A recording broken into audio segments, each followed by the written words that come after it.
Bismillahirrahmanirrahim. Assalamualaikum warahmatullahi wabarakatuh. Halo semuanya, balik lagi di tutorial Bahyudi Nur. Pada kesempatan kali ini, saya akan menunjukkan kepada teman-teman gimana caranya untuk menambah user atau pengguna di dalam sebuah website WordPress ya. Nah, yang pertama-tama silahkan teman-teman buka browsernya, kemudian silahkan diakses yaitu nama domain, kemudian garis miring, dan diakhiri dengan wp strip login. Dan ini silahkan menyesuaikan punya teman-teman ya, karena kita pakai yang wp strip login. Kemudian akan ditampilkan seperti ini. Nah, di sini kita masukkan nama pengguna atau email dan juga sandi. Oke, kalau sudah, kita tinggal log masuk. Nah, selanjutnya kita akan dihadapkan ke halaman dashboard dari sebuah website di WordPress ya. Nah, untuk melihat atau menambahkan dan juga menghapus user, kita pergi ke bagian sini ya. Kita scroll aja ke bawah. Nah, di sini ada pengguna ya. Di sini ada pengguna. Tambahkan semua pengguna. Nah, di sini kita bisa melihat semua pengguna. Dan juga ada tambah baru dan kita bisa mengedit profile. Oke, sekarang kita lihat semua pengguna. Nah, di sini ada beberapa macam atau beberapa nama pengguna sesuai dengan fungsinya. Di sini adalah nama pengguna. Kemudian di sini ada namanya, nama dari akunnya. Kemudian di bagian sini adalah email. Dan di bagian sini ada administrator atau peranan, dan di sini ada post, seberapa banyak dia membuat postingan. Oke, sebelumnya itu saya akan jelaskan ada beberapa macam sih sebenarnya peran di dalam sebuah website di WordPress. Oke, nah teman-teman, di sini kita sudah buatkan tabelnya, yaitu pengguna dalam website WordPress.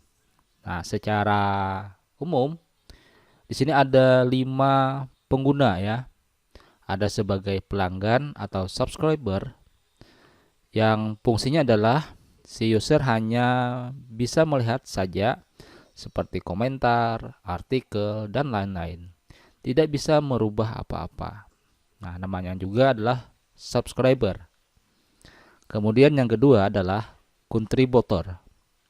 Nah, di mana si user ini dia bertindak sebagai kontributor ini, dia berhak menulis sebuah artikel.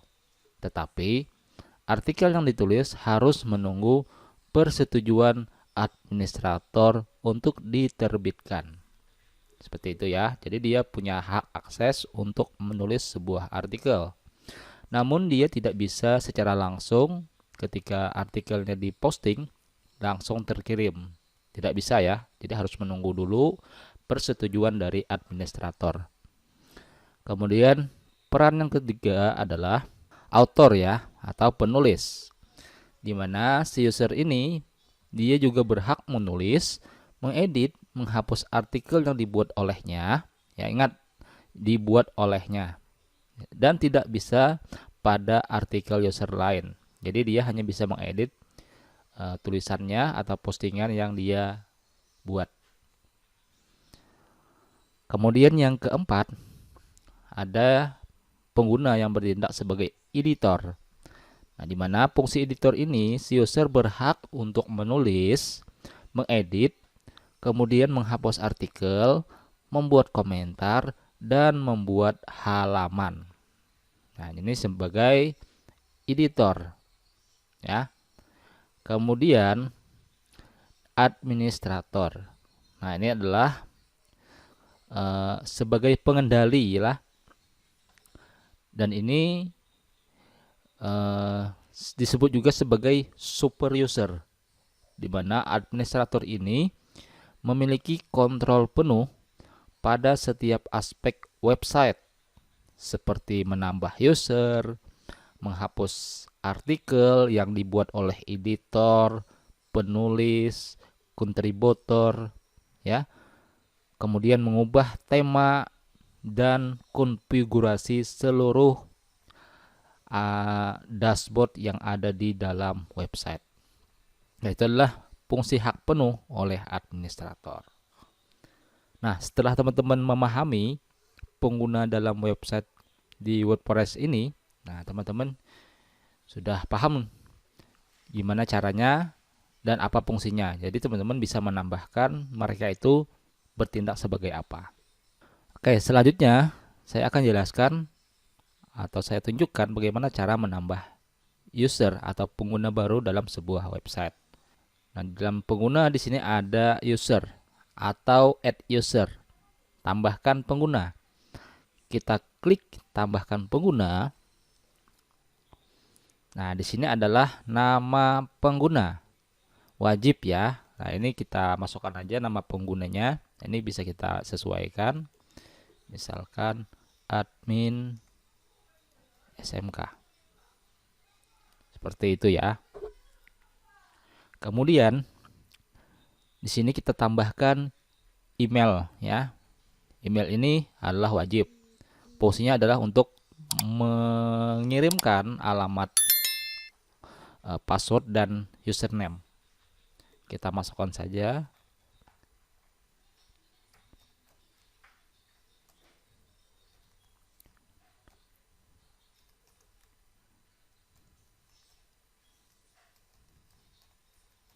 Oke. Inilah sebagai contoh smk1pugan.kalsel@gmail.com. Kemudian kita masukkan nama depan. Nah, ini bisa kita masukkan, bisa tidak ya. Kita masukkan aja. Oke, kita masukkan seperti ini. Dan di sini juga kita bisa menambahkan sebuah website jika si pengguna baru ini mempunyai sebuah website. Kalau tidak, biarkan kosong. Nah, selanjutnya di sini ada bahasa, kita buat aja bahasa Indonesia. Ya. Kemudian ini adalah kata sandi. Nah, biar lebih gampang, kita buat saja misalkan 1 sampai 8 ya. 1 2 3 4 5 6 7 8. Oke, seperti ini. Setelah itu, teman-teman kalau ingin menyembunyikan, nah ini kita klik ya. Nah, diusahakan untuk penggunaan sandi ini adalah mempunyai beberapa karakter, misalkan gabungan dari huruf besar atau huruf kecil, kemudian ada simbol dan sebagainya, agar kata sandinya kuat. Dan tentu harus diingat. Kemudian tegaskan ulang kata sandi. Nah, di sini kita bisa checklist setujui pengguna sandi yang lemah. Nah, ini kita checklist saja karena kita menggunakan sandi yang lemah. Oke, selanjutnya di sini kita checklist juga notifikasinya. Jadi dia akan mengirimkan sebuah email ke pengguna baru tentang akunnya. Oke, dan selanjutnya, dan ini adalah yang paling penting. Teman-teman, di sini ada peranan. Kita bisa memilih peranan apa aja yang kita inginkan kepada si user. Misalkan dia bertindak sebagai pelanggan, maka dia bertindak hanya sebagai subscriber ya, yang sudah dijelaskan sebelumnya. Apakah kontributor, apakah penulis, apakah editor, dan apakah administrator. Oke, sebagai contoh, di sini kita akan masukkan dia sebagai penulis agar dia mempunyai hak akses untuk menulis artikel di dalam sebuah website seperti ini. Oke, kita coba tambahkan penulis dan tambahkan pengguna baru. Oke, kita save. Dan selanjutnya, jika teman-teman ingin menghapus nama pengguna atau email pengguna pada halaman user ini, caranya cukup mudah ya. Misal kita menghapus sebuah pengguna baru, misalkan di bagian Karlina ya. Kita coba klik pada bagian sini. Dan di sini ada perintah tindakan massal, kita coba cek atau klik panah ke bawah seperti ini dan kita pilih hapus. Dan selanjutnya kita pilih terapkan. Nah, di sini ada perintah hapus pengguna. Anda telah memilih pengguna berikut untuk dihapus. Nah, ini kita coba langsung konfirmasi. Nah, maka di bagian sini akan hilang ya pengguna yang sudah masuk di bagian pengguna. Oke, itu adalah caranya untuk menghapus pengguna.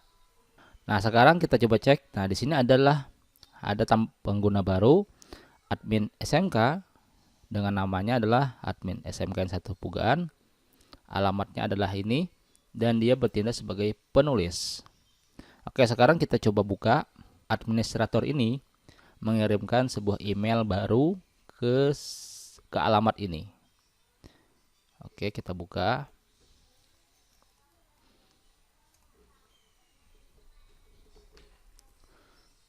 Oke, kita coba cek.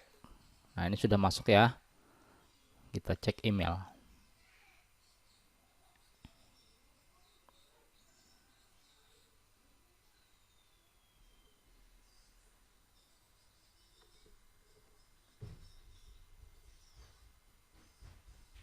Oke. Maka di sini akan ada sebuah pesan baru di email. Kita coba cek. Di sini ada SMK Negeri 1 Pugaan Tabalong, pendaftaran pengguna baru. Nah, ini kita coba klik. Oke, pendaftaran pengguna baru pada situs Anda SMK Negeri 1 Pugaan Tabalong. Nama pengguna admin SMK. Oke, ini adalah notifikasinya. Kemudian kita cek yang pada bagian atas sel ini. Nah, ini ya. Jadi bunyinya adalah seperti ini. Nah, ini ya. Yaitu nama pengguna adalah admin SMK. Untuk mengatur sandi Anda, kunjungi alamat di bawah ini. Nah, ini mengatur sandi. Namun kita tidak perlu mengatur sandi. Kita langsung aja misalkan login ya. Login di sini. Nah, tapi sebelumnya kita coba keluar dulu. Nah, kita coba keluar karena dia masih dalam satu browser ya. Kita keluar. Oke, ini sudah keluar. Selanjutnya ini kita klik. Nah, maka kita akan dihadapkan seperti ini. Ini adalah nama pengguna dan kita masukkan juga sandinya adalah 1 sampai 8. Nah, kita coba cek. Nah, ini ya. Langsung kita klik login. Nah, maka kita akan dihadapkan ke dashboard tadi ya. Dan ini adalah beberapa menu juga, namun ada beberapa yang tidak dimunculkan di bagian si penulis. Penulis hanya fokus pada bagian postingan sini ya. Nah, dia hanya bisa mempost dan tidak bisa menghapus. Bisa nggak menghapus ya? Kita coba. Nah, ini nggak bisa ya. Yang nggak bisa menghapus pokoknya orang. Tindakan massal juga nggak bisa. Nah, oke, demikian yang bisa kita sampaikan. Semoga bermanfaat dan sampai jumpa di video tutorial berikutnya. Assalamualaikum warahmatullahi wabarakatuh.